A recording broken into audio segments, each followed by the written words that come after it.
En juin 2018, Bertrand Cantat apprenait qu'une nouvelle plainte avait été déposée à la suite du suicide en 2010 de son ex-femme Christina Radi. Bien qu'il ait été disculpé, le décrié chanteur a cependant été à nouveau entendu à propos de cette affaire.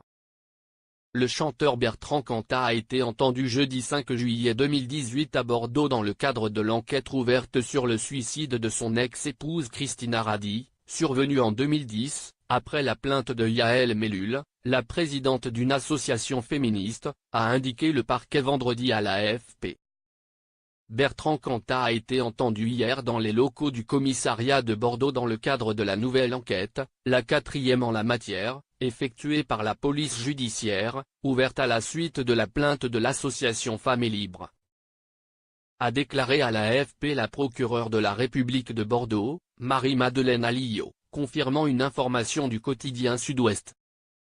Début juin, le parquet de Bordeaux avait confirmé que l'enquête sur le suicide de l'ex-épouse de Bertrand Cantat avait été rouverte pour vérifier des éléments transmis par la présidente de cette association, Yael Mellul. Cette dernière avait été l'avocate du dernier compagnon de Christina Radi.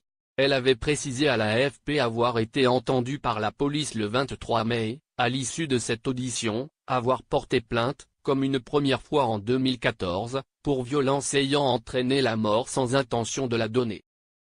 L'avocat de l'ex-leader de Noir Désir, qui a récemment décidé de retourner dans l'ombre après avoir tenté tant bien que mal de remonter sur scène, Antonin Lévy, avait réagi. Cette énième plainte est fondée sur des mensonges et sera classée sans suite, comme toutes les précédentes. Même la famille de Christina, pourtant première concernée, ne soutient pas cet acharnement. En effet, les parents de Christina Radi ont alterné entre attaques contre Bertrand Cantat et Clémence, notamment par peur de ne plus voir leurs petits-enfants. Le chanteur et son ex-femme ont eu 2 enfants, Milo, 20 ans, et Alice, 15 ans.